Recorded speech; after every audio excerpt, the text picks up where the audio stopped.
Dick, you had mentioned about being up in Croke Park on Saturday night for Monaghan Dublin. Not a great game. Took a long time to get going.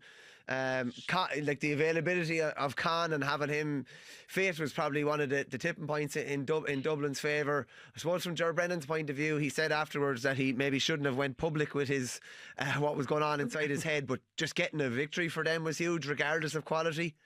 Yeah, it was a bit surreal. You were watching it, were you? Yeah. Like the Louth Meath game was on before, so I had 10 youngsters down. It was Darragh's birthday, so we brought them down to Croke Park for the evening. It was a great day, and we went down. Landed in at half time at the first game, and like Meath, 10 points up. We were like, oh, Jesus. But you weren't too sure what way the second game was going to go. It's a bit apprehensive in Monaghan, just the way things are at. And it was like, I was like, not going to be two turkeys of games here. Next thing, the second half kicked off. Great atmosphere, great physicality. It was almost like championship type stuff, Louth and Meath. Obviously, there's a bit of local rivalry there, and there was great noise in the stands and the way it finished. So like, there was great excitement. There was a great bit of buzz around. And then the second game started, and not to be unfair, but you got to call it as you see it. Like the first half was as poor in terms of standard and intensity, and just the atmosphere was dead. Now, we were competitive. We were to draw at half time. We should have been delighted, but yet, we were sitting chatting to a few Monaghan ones, and you were like, you couldn't but say that was as bad a performance from both teams. I'd say standard wise, it looked like it was the Division 2 game, and the game before it was Division 1, and there was no sense of. There was a sense that there are two teams or two performances that are well off what those best have been over the last 10 years. And the game played off. Like Monaghan should have been not out of sight, but they should have been well ahead at half time. They had missed 2 or 3 goal chances. I was sitting, ironically, us criticising our man Kieran McGeaney here a couple of weeks for fisted points. Monaghan went for all their goal chances, 6 of them, didn't get any of them. And even half of those points fisted probably would have won the game or kept it good. They were actually, so this is the argument for and against taking your scores. They were very demotivating for Monaghan to miss those chances, because you got to keep the scoreboard ticking against Dublin and Croke Park. Game played out. Monaghan just didn't have much to come off the bench, and Dublin got their one of their goal chances and sort of saw it out. But it was a bit of a slow bicycle race in some ways in terms of the standard. I'd be very nervous and apprehensive from a Dublin perspective, because that's a pale. Like it's the first time I've seen them in the flesh in a couple of years, and looking at some of their established players, it's hard to see where they're going to get an uptick from that group to be anywhere near competitive by comparison to the Donegals and the Kerrys and the pace that we're seeing from some of the other teams. Monaghan, we were disappointed. It was a game we should have won. But like, it was beating a bad Dublin team who were poor on the night. But Monaghan should have won that game, and it was frustrating because it would have given that group of players a bit of a boost. But it's just a strange one. Like, there wasn't a peep out of the Dublin fans until the last sort of 5 minutes when they got their noses in front. They saw it out. Yeah, Ger Brennan will be happy to get points on the board, but being honest, looking at that, there's a huge body of work there needed from a Dublin perspective to get them anywhere near competitive. What do you reckon, Pat? Well, if you need a clip for the Indo GAA podcast of the greatest understatement ever made on the podcast, I think your description of that game in Croke Park as being not a great game will go down as the greatest understatement I've heard on this podcast. It was awful stuff. It was. Dick said. Division 2, I've seen, and I got a lot of Division 3. I've seen Division 3 games that are a lot better. The Division 4 game, the highlights of Tipperary and Carlow. But this was an awful game. Dublin are bang average. Con, without playing well, he's still their best player, and God forbid if he wasn't around. They showed character. That's the one thing that I can say about these Dubs. I mean, the last 15 minutes we talked about momentum. They outscored Monaghan 1-5 to 1 point, but Monaghan, and it's only a very average Monaghan team as well. 6 goals chances. They probably should have won it, but oh Jesus! But actually, while we're on it, and I know Dick was there, so maybe we might mention it. Like, I know weather was bad, but Christ Almighty, you had 4 teams, a double header, 4 teams. None of the supporters had huge distances to travel. The crowd was awful. No, there was a good crowd in for the first game, but it sort of, a lot of that crowd left, especially halfway through the first half when there wasn't much to watch. Wasn't a big Monaghan crowd there, wasn't a big Dublin crowd there. The night, the weather, but equally where the teams are at probably fed into that as well. But I want to give a wee shout out, Mike. Like sometimes when you're biased and you're looking at it from your own perspective, there is still wins in these games. Like Monaghan are where they're at. They're a Division 2 level side, but they're boys there getting their opportunities now.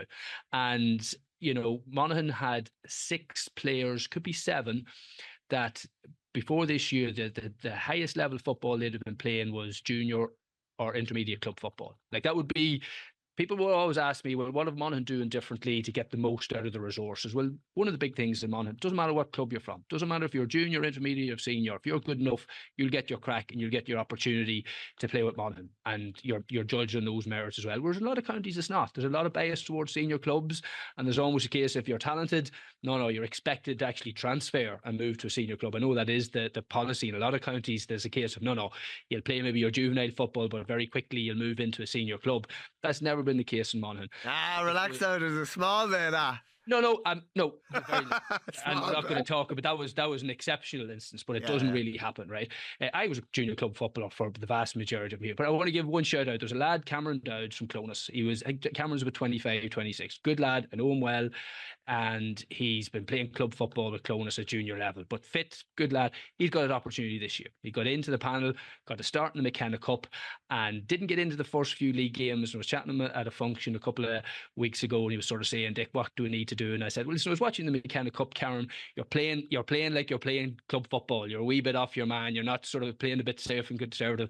When you get your chance in a league game, and you'll be given your chance, you got to play at a higher pace. You got to play and show the management and show your teammates you can play at the higher pace that inter-county football demands. He got a start against Dublin the other night, and I was saying, right, Cameron, this could go one of two ways. It's Dublin in Croke Park against, I think it was Paddy Small, one of the boys. And he was exceptional for where he's coming. He was a super first half. He got turnovers, saw the game out. His man got pulled after 50 minutes. And I'm looking at that going up the road. If nothing else, there's a young lad that got his opportunity. He got his game. They put him on the map, and he could have a Monaghan career ahead of him for the next 5 years. So there's always something in those games. Not always the result goes your way, but there's boys that take their opportunity. And I was very, very proud to see that. The result didn't go away, but him and his family and his club got a huge amount out of it. And there's always stories like that throughout the league. Boys in Offaly the same. I was talking to actually Bretton Murphy in McGurk's yesterday, Mike, who's on the backroom team at Mickey Hart in Offaly, and he was just telling me about how chronic the injury situation is in Offaly at the minute. And he says, but there's lads getting their opportunity, and it's up to them to take it on what might be an indifferent wet Sunday afternoon or a Saturday night that nobody's watching. There's something of relevance there, I can see next week there'll be a sign behind Clerkin saying Dick Clerkin, football consultant, will advise all the players. Sorry, I had to give Bretton a shout out. He gave me 10%. He gave me 10% off a set of irons for the young lads. He's just worked on one player who has a starring role in Croke Park last week. You talk about junior and intermediate players, and I know the team that I was in Kerry, most of the players came from junior and intermediate clubs, but probably that format in Kerry still there's a good idea behind it, the divisional teams, that there should be an opportunity for lads from a couple of small junior clubs or small intermediate clubs to come together to play as a divisional team in a senior county and see whether they can cut the mustard. Yeah, absolutely, because it gives them an opportunity of playing higher level football. It gives them a platform to perform and to be seen by county selectors. It has worked over the years in Kerry. Okay, it hasn't worked in recent years because East Kerry has become a monster. But you see South Kerry, which has 8 or 9 clubs, but they're junior and intermediate clubs, and these lads get the opportunity with South Kerry to play a senior county championship. And this year, Donagh O'Sullivan from Drummond played well with South Kerry in the county senior football championship. And Donagh, because of the displays, it wasn't from his displays with Drummond in the junior championship, it was from his displays with South Kerry in the senior county championship that Jack has put him on the panel, and he came on as a sub last Saturday night again against Galway. So Drummond looks after Drummond. To that point, just to follow that point, so that's how I got my start with Monaghan, Pat. So I was when I was starting out at 17-year-old, Curran we were playing Division 5 league football in Monaghan, Mike. So we were playing against the B teams of junior teams. That's the way the league was structured. That was the level. That's the level that I started at. But for a couple of years in Monaghan, they pulled together. So they were allowed to. They only done it for 2 years. They allowed a couple of junior clubs grouped together and a few intermediate to play a senior championship.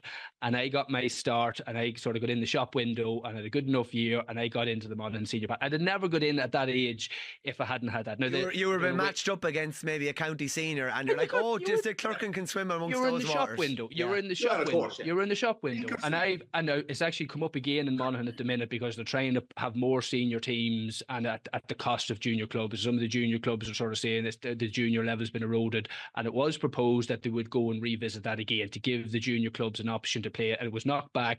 But I think there's merit in that. Like, you have to look at why Kerry, and what it also does, it protects the entity of the junior clubs, that they're not going to get eroded.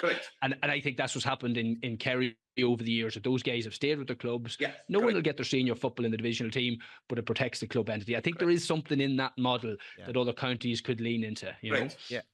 Lads, just briefly on Galway and Kerry. I'm going to just go off. We're leaving that because Galway's performance last week, albeit they only got a draw lead.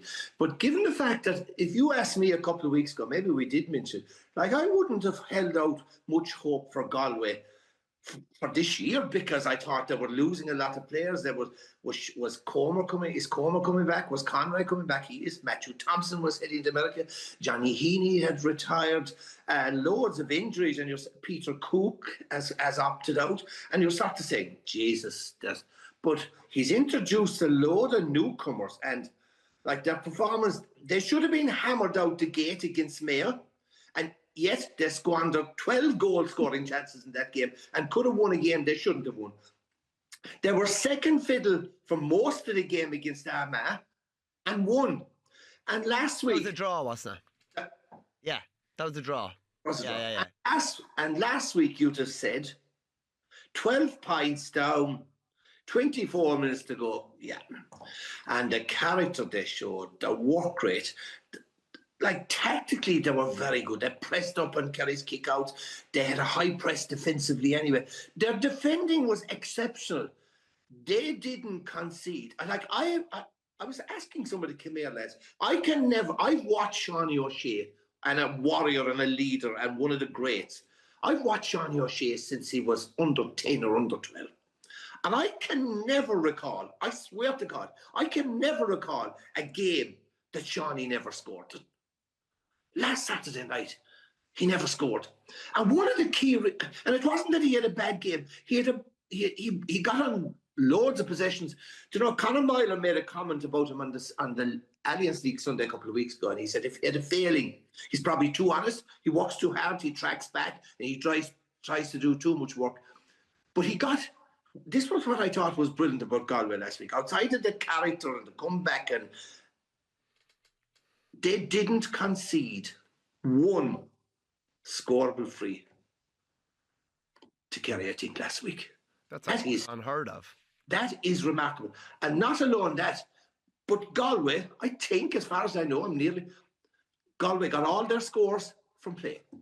Jeez, was some performance down the tree. Absolutely some performance. Dick, my notes beside this game, I have 4 words.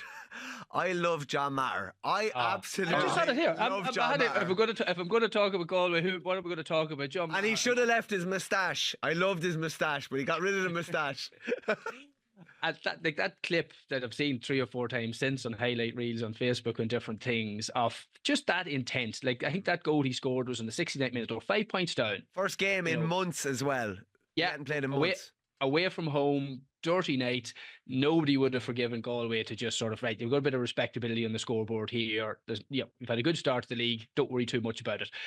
But like that intent that he's shown to burn 2 or 3 of the Kerry defenders. You see one of the guys, I can't remember his name, couldn't even grab his jersey. Evan He was Looney. going that hard. Evan Looney, he was reaching Evan out Looney. trying to grab his jersey.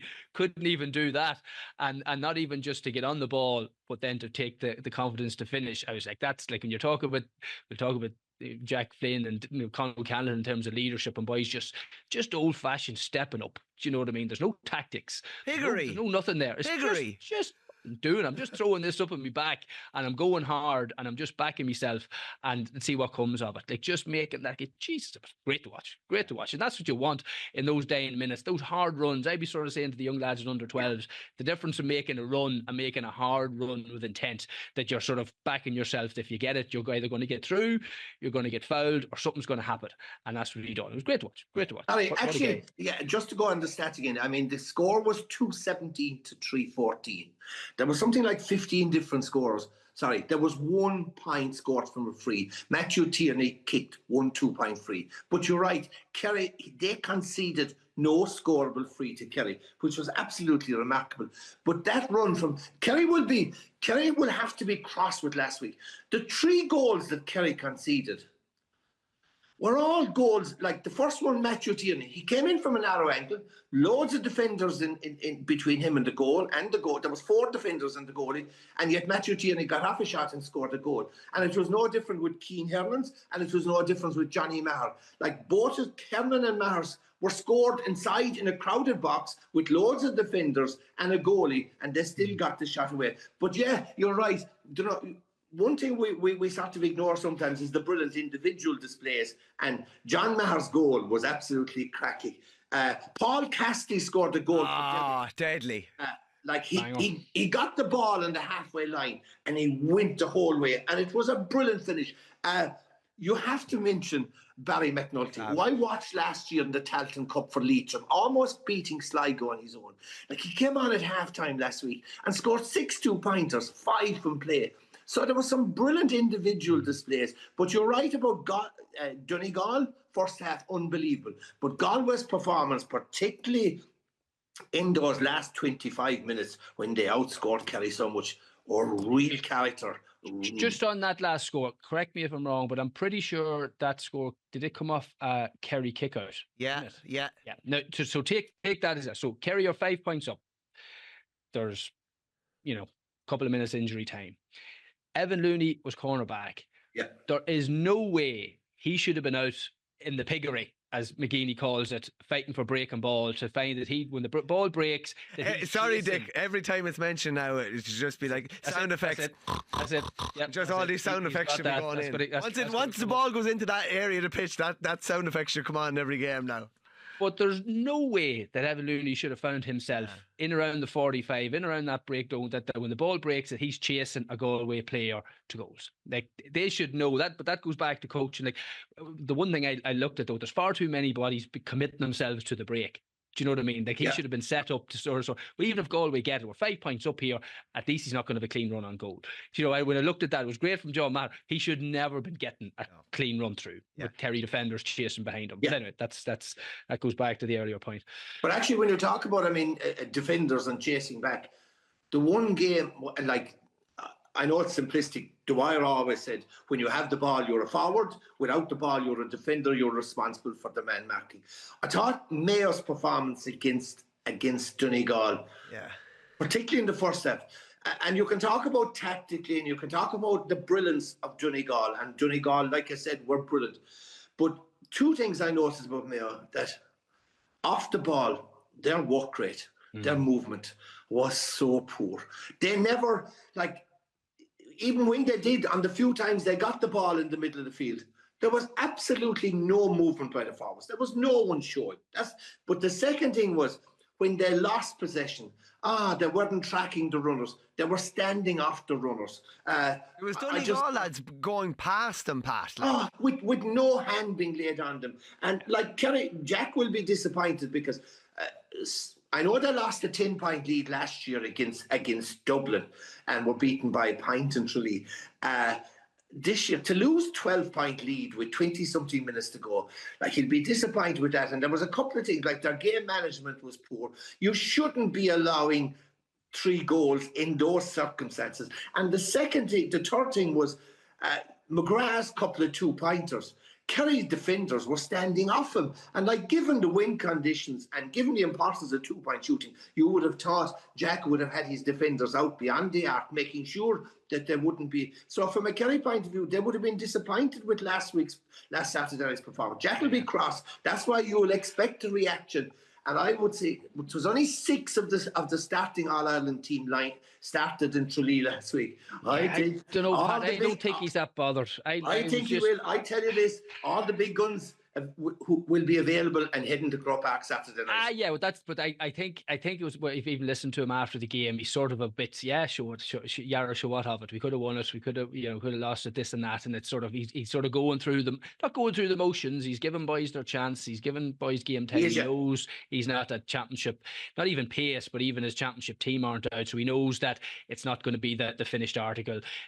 Going back to Mayo, I think that was an element of probably patting themselves a wee bit too much in the back over the first. Not a bit of harm, Dick, I don't think. Not a bit of harm, and it's a good time to get it from but you know, lads, Orange. But I know, yeah. There was one interesting thing. I don't know what I think I told this story before, but I remember a couple of years ago, Tony Griffin, who was Kerry's performance coach the second last time they won the All-Ireland from Clare, the great Clare hurler, and he's now performance coach. He's back with Clare hurlers this year. But I remember he came to me one day he wanted to pick. He was going around Kerry to some of the ex-players to try to pick their brains, and he was telling the lads in Kerry after, and the Kerry players, he said, I was down with Spillane 3 hours. Spillane spoke for 2 hours 57 minutes, and I spoke for 3. Well, you know that at this stage. And but I met him after, and I said, was there anything you picked out? Was there anything you picked out of what I said? You're a great listener. Yeah. I have a transmitter and no receiver. But he said, the one thing that constantly popped up when you were talking about was playing the game on your terms. I played the game on my terms, not on my opponent's terms. And I was just thinking of that last week in the Donegal Mayo game. Ryan O'Donoghue is Mayo's best forward and has been this year, and particularly since he moved out centre forward. He's been the conductor as well as the scorer in chief. But last week, he didn't play on his terms. Why? Because who marked him?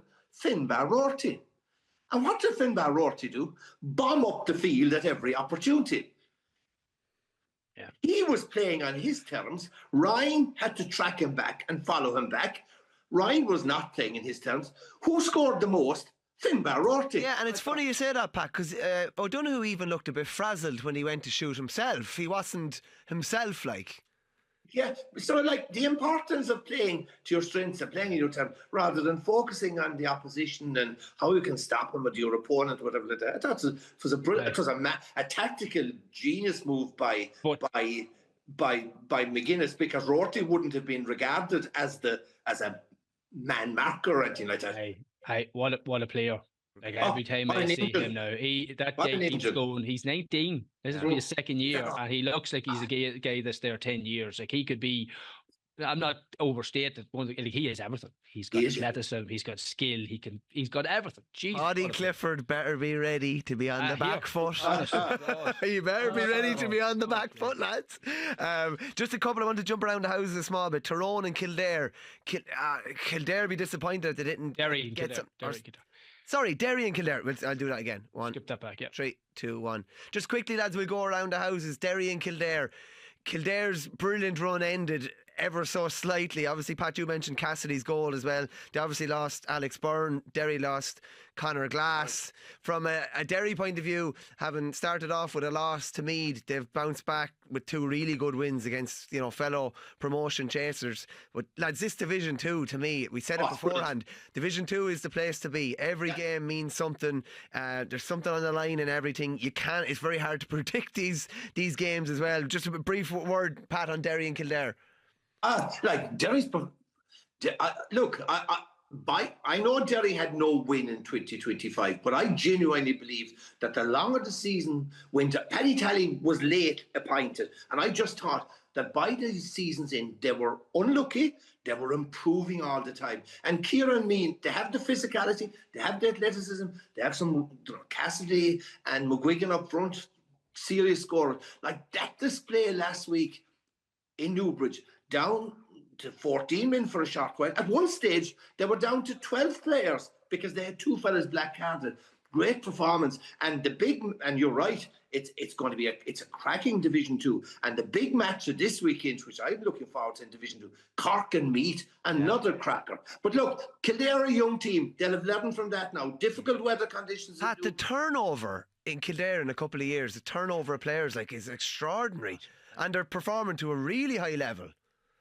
Yeah. You know, it's I think there's somebody that was at the game and he said it was an awful night. Like you wouldn't put cattle out in it. Like so, and you know, to compete, even though, listen, with 14 men, you should be winning at home, you know, with a man advantage. But yes, there's green shoots there in Kildare. Like as I said before, they should be looking at we can compete with. Well, sorry, Dick, it was 14 aside for long spell because remember they had Alex Bevan in that. Yeah, that's true too. Yeah, just briefly, obviously Cork are 3 from 3. They play Meath this weekend, who are also 3 from 3. Tyrone got a win against Cavan that they badly needed. Dick, Peter Canavan's comment about Darragh Canavan, I'm presuming he's heading off to Turkey, surely wasn't lost on you. It wasn't. Listen, you sort of wonder, is that the way the modern game is going for these young lads? You got to give them a bit of a breather. You know, you got to sort of say, because it's a bit unusual. Do you know what I mean? That a boy would, I can't remember too often unless someone was way to get engaged or something, like he's just taking a holiday. No, to actually like come back and be playing and then go and come back. Oh yeah, I'm struggling now, to be honest with you, to remember too many situations like that unless it was something unique. But listen, I think it sort of leans into, you know, the demands that are on young players. Yeah. Like Darragh's a young lad. He's a tough, not tough, hugely demanding sort of 4 or 5 years. He looked stale at the end of the championship last year by comparison to where he started, and it might be a case of he knows himself, listen, I got to scratch this itch at some stage. Do you know what I mean? Like, when do I go? And missing a few league games, as opposed to, because he'll be back, he'll be fit, he'll look after himself. Fitness won't be a wise. He might be mentally fresh now.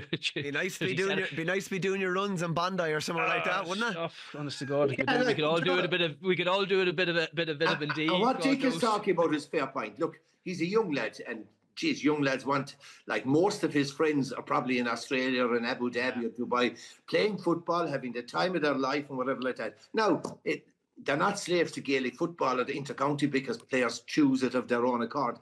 But like, I was just thinking, and fair play to him, go and enjoy himself for a month. I could just picture him if he was heading in to tell Jack O'Connor or Jimmy McGuinness or Mickey Hart or Joe Brennan, I'd say, lads, I'm taking a month off to go to Australia.